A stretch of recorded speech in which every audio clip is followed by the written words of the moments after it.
1. Alcoholic Anonymous, number 3.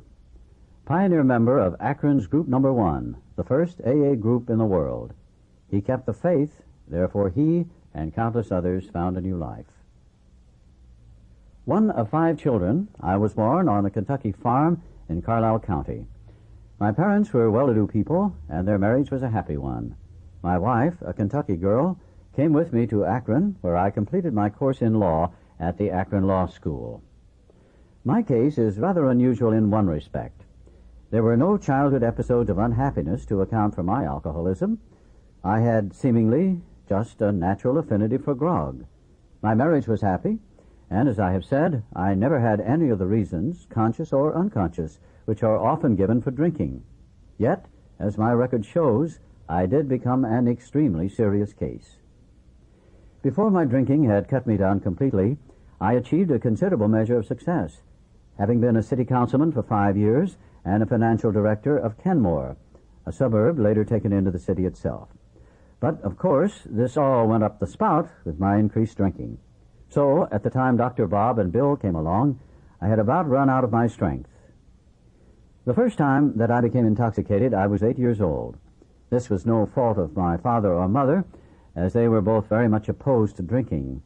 A couple of hired hands were cleaning out the barn on the farm, and I would ride to and fro on the sled, and while they were loading, I would drink hard cider out of a barrel in the barn. On the return trip, after 2 or 3 loads, I passed out and had to be carried to the house. I remember that my father kept whiskey around the house for medical purposes and entertainment, and I would drink from this when no one was about, and then water it to keep my parents from knowing I was drinking. This continued until I enrolled in our state university, and at the end of the 4 years, I realized that I was a drunk. Morning after morning, I would awake sick and with terrible jitters, but there was always a flask of liquor sitting on the table beside my bed. I would reach over and get this and take a shot, and in a few moments get up and take another, shave and eat my breakfast, slip a half-pint of liquor in my hip pocket, and go on to school. Between classes, I would run down to the washroom, take enough to steady my nerves, and then go on to the next class. This was in 1917. I left the university in the latter part of my senior year and enlisted in the Army. At the time, I called it patriotism.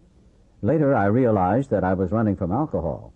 It did help to a certain extent, since I got in places where I could not obtain anything to drink, and so broke the habitual drinking. Then Prohibition came into effect, and the facts that the stuff obtainable was so horrible, and sometimes deadly, and that I had married and had a job which I had to look after, helped me for a period of some 3 or 4 years, although I would get drunk every time I could get hold of enough to drink to get started. My wife and I belonged to some bridge clubs, and they began to make wine and serve it. However, after 2 or 3 trials, I found this was not satisfactory because they did not serve enough to satisfy me, so I would refuse to drink. This problem was soon solved, however, as I began to take my bottle along with me and hide it in the bathroom or in the shrubbery outside. As time went on, my drinking became progressively worse. Away from my office 2 or 3 weeks at a time, horrible days and nights when I would lie on the floor of my home, lying awake and reaching over to get the bottle, taking a drink, and going back into oblivion. During the first 6 months of 1935, I was hospitalized 8 times for intoxication and shackled to the bed 2 or 3 days before I even knew where I was. On June 26, 1935, I came to in the hospital, and to say I was discouraged is to put it mildly. Each of the 7 times that I had left this hospital in the last 6 months, I had come out fully determined in my own mind that I would not get drunk again for at least 6 or 8 months. It hadn't worked out that way, and I didn't know what the matter was, and did not know what to do. I was moved into another room that morning, and there was my wife. I thought to myself, well, she is going to tell me this is the end, and I certainly couldn't blame her, and did not intend to try to justify myself. She told me that she had been talking to a couple of fellows about drinking. I resented this very much, until she informed me that they were a couple of drunks just as I was. That wasn't so bad, to tell it to another drunk. She said, "You are going to quit." That was worth a lot, even though I did not believe it.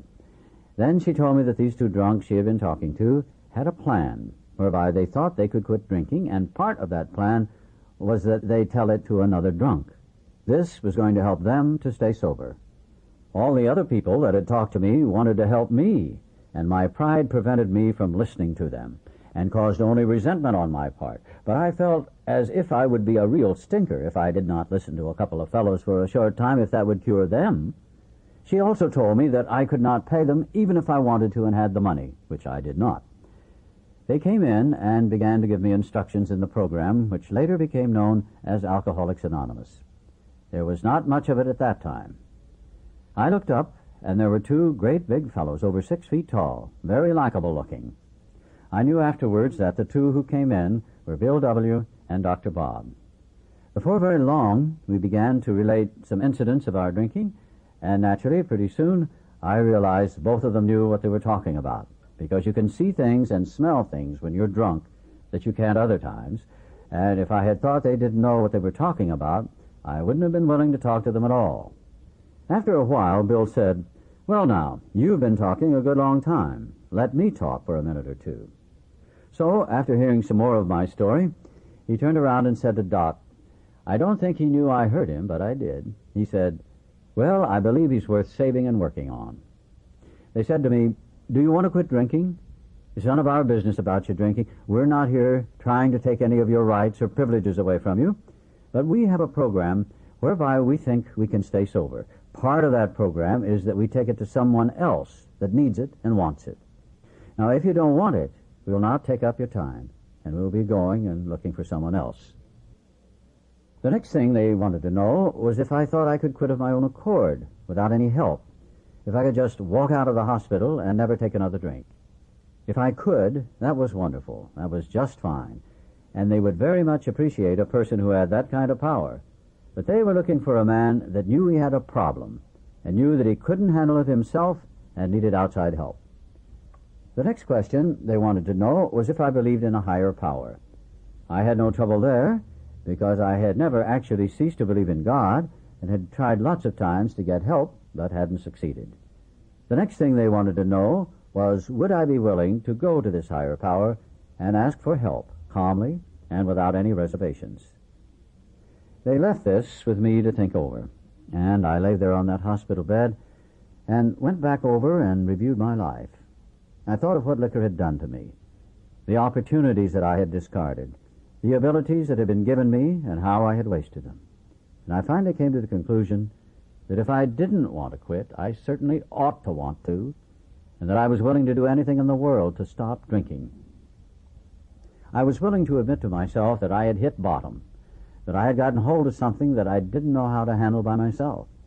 So, after reviewing these things and realizing what liquor had cost me, I went to this higher power, which to me was God, without any reservation, and admitted that I was completely powerless over alcohol, and that I was willing to do anything in the world to get rid of the problem.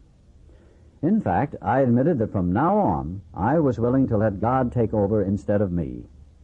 Each day, I would try to find out what His will was and try to follow that, rather than trying to get Him to always agree that the things I thought of myself were the things best for me.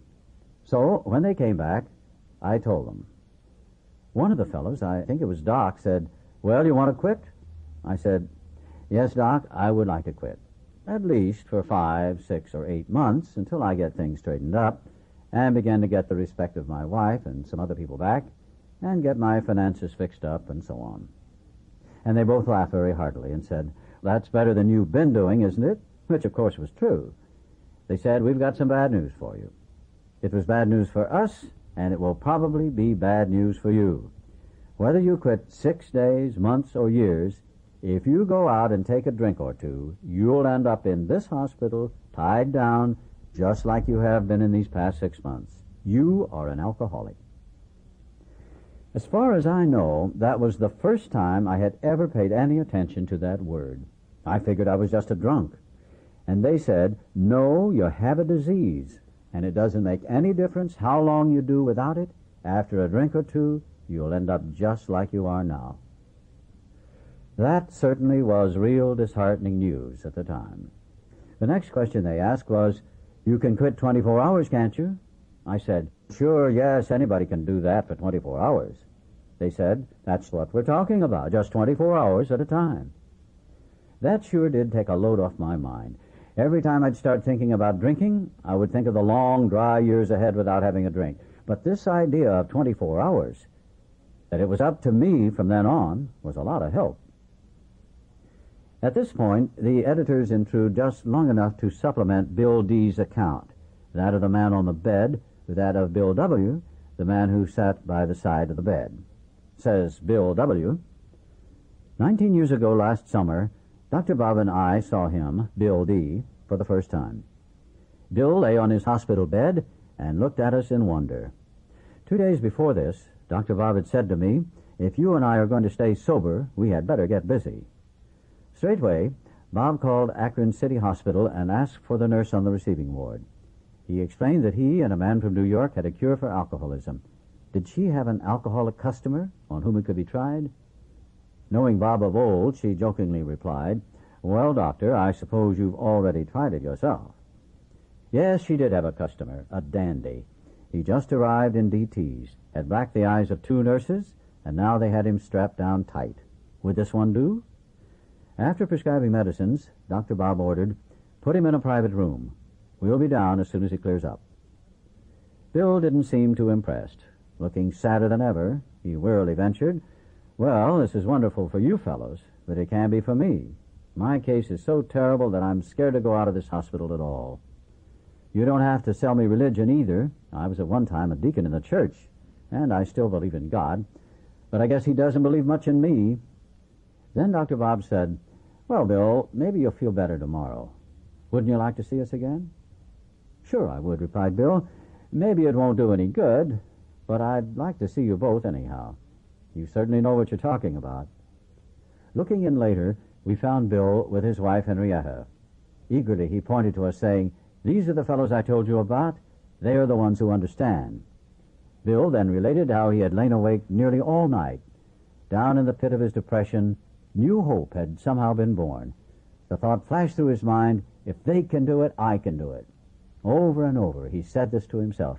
Finally, out of his hope, there burst conviction. Now he was sure. Then came a great joy. At length, peace stole over him, and he slept. Before our visit was over, Bill suddenly turned to his wife and said, go fetch my clothes, dear. We're going to get up and get out of here. Bill D. walked out of that hospital a free man, never to drink again. AA's #1 group dates from that very day. Bill D. now continues his story. It was in the next 2 or 3 days after I had first met Doc and Bill that I finally came to a decision to turn my will over to God and to go along with this program the best that I could. Their talk and action had instilled me with a certain amount of confidence, although I was not too absolutely certain. I wasn't afraid that the program wouldn't work, but I still was doubtful whether I would be able to hang on to the program. But I did come to the conclusion that I was willing to put everything I had into it with God's power, and that I wanted to do just that. As soon as I had done that, I did feel a great release. I knew that I had a helper that I could rely upon, who wouldn't fail me. If I could stick to him and listen, I would make it. Then I remember when the boys came back, and I told them, I have gone to this higher power, and I have told him that I am willing to put his word first above everything. I have already done it, and I am willing to do it again here, in the presence of you, or I am willing to say it any place, anywhere in the world from now on, and not be ashamed of it. And this, as I said, certainly gave me a lot of confidence. Seemed to take a lot of the burden off me. I remember telling them, too, that it was going to be awfully tough, because I did some other things, smoked cigarettes and played penny ante poker, sometimes bet on the horse races, and they said, don't you think you're having more trouble with this drinking than with anything else at the present time? Don't you believe that you're going to have all you can do to get rid of that? I said, yes, reluctantly, I probably will. They said, let's forget about those other things, that is, trying to eliminate them all at once, and concentrate on the drink. Of course, we had talked over quite a number of the failings that I had, and made a sort of an inventory, which wasn't too difficult, because I had an awful lot of things wrong that were very apparent to me, because I knew all about them. Then they said, there is one other thing. You should go out and take this program to somebody else that needs it and wants it. Of course, by this time my business was practically non-existent. I didn't have any. Naturally, for quite a time, I wasn't too well physically either. It took me a year or a year and a half to get to feeling physically well, and it was rather tough. But I soon found folks whose friendship I once had, and I found, after I'd been sober for quite some little time, that these people began to act like they had in previous years, before I had gotten so bad, so that I didn't pay too awful much attention to financial gains. I spent most of my time trying to get back these friendships and to make some recompense toward my wife, whom I had hurt a lot. It would be hard to estimate how much AA has done for me. I really wanted the program, and I wanted to go along with it. I noticed that the others seemed to have such a release, a happiness, a something that I thought a person ought to have. I was trying to find the answer. I knew there was even more, something that I hadn't got. And I remember one day, a week or two after I had come out of the hospital, Bill was over to my house talking to my wife and me. We were eating lunch, and I was listening and trying to find out why they had this release that they seemed to have. Bill looked across at my wife and said to her, "Henrietta, the Lord has been so wonderful to me, curing me of this terrible disease, that I just want to keep talking about it and telling people." I thought, I think I have the answer. Bill was very, very grateful that he had been released from this terrible thing, and he had given God the credit for having done it. And he's so grateful about it, he wants to tell other people about it. That sentence, "The Lord has been so wonderful to me, curing me of this terrible disease, that I just want to keep telling people about it," has been a sort of a golden text for the AA program and for me. Of course, as time went on, and I began to get my health back and began to be so I didn't have to hide from people all the time, it's just been wonderful. I still go to meetings because I like to go. I meet the people that I like to talk to. Another reason that I go is that I'm still grateful for the good years that I've had. I'm so grateful for both the program and the people in it that I still want to go. And then probably the most wonderful thing that I learned from the program, I've seen this in the AA grapevine a lot of times, and I've had people say it to me personally, and I've heard people get up in meetings and make the same statement. The statement is, "I came into AA solely for the purpose of sobriety, but it has been through AA that I have found God."